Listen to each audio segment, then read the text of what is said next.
Pertanyaannya adalah, apakah diagnosis yang paling tepat? Jadi ada seorang perempuan berusia 19 tahun, G1P1A0, hamil 4 minggu, datang ke poliklinik dengan keluhan nyeri dan perdarahan. Pada pemeriksaan ginekologis terdapat darah pada jalan lahir, pada pemeriksaan dalam terbuka satu jari longgar. Apakah diagnosis yang paling tepat? A. Abortus incipient, B. Abortus imminens, C. Miss abortus, D. Abortus incomplete, E. Abortus complete. Jadi di sini pasiennya hamil 4 minggu datang dengan keluhan nyeri dan perdarahan. Dari keterangan ini dapat langsung kita simpulkan bahwa pasien mengalami perdarahan trimester 1. Jadi kita bisa DD perdarahan trimester 1, bisa KET, bisa mola, bisa abortus. Tapi kita lihat pilihan jawabannya semuanya ke arah abortus. Jadi kita bisa langsung eksklusi untuk KET dan juga mola hidatidosa. Nah, kemudian untuk informasi tambahannya, terdapat darah pada jalan lahir dan pada pemeriksaan dalam terbuka satu jari longgar. Nah, dari keterangan ini dapat kita simpulkan bahwa ostium uteri externumnya terbuka. Jadi, apakah diagnosis yang paling tepat? Jadi di sini kita akan membahas klasifikasi abortus. Jadi terdapat berbagai macam klasifikasi abortus dengan masing-masing kriterianya. Abortus itu sendiri merupakan terhentinya kehamilan ataupun kematian janin pada usia kurang dari 20 minggu kehamilan atau 500 gram. Nah, jadi semuanya adalah kematian janin, kecuali satu, yaitu adalah abortus imminens. Abortus imminens ini artinya adalah mengancam. Jadi di sini DJJ-nya masih ada dan juga hasil konsepsinya masih dapat dipertahankan. Nah, untuk soal-soal abortus, yang perlu kita hafalkan adalah hasil konsepsi dan juga ostium uteri externumnya.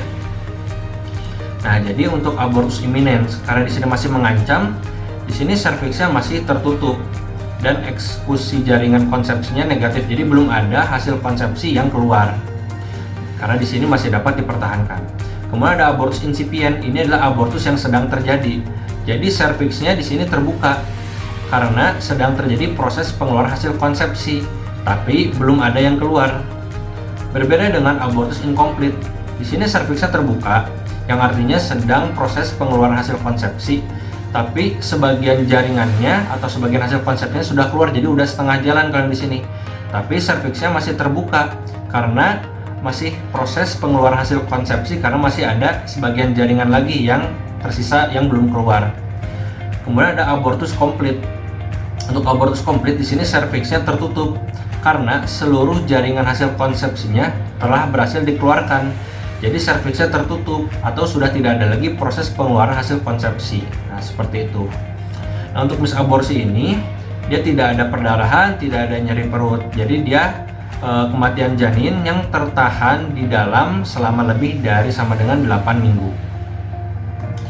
Nah, jadi untuk pertanyaan apakah diagnosis yang paling tepat? Jadi dapat kita simpulkan bahwa pasien ini mengalami perdarahan, ya.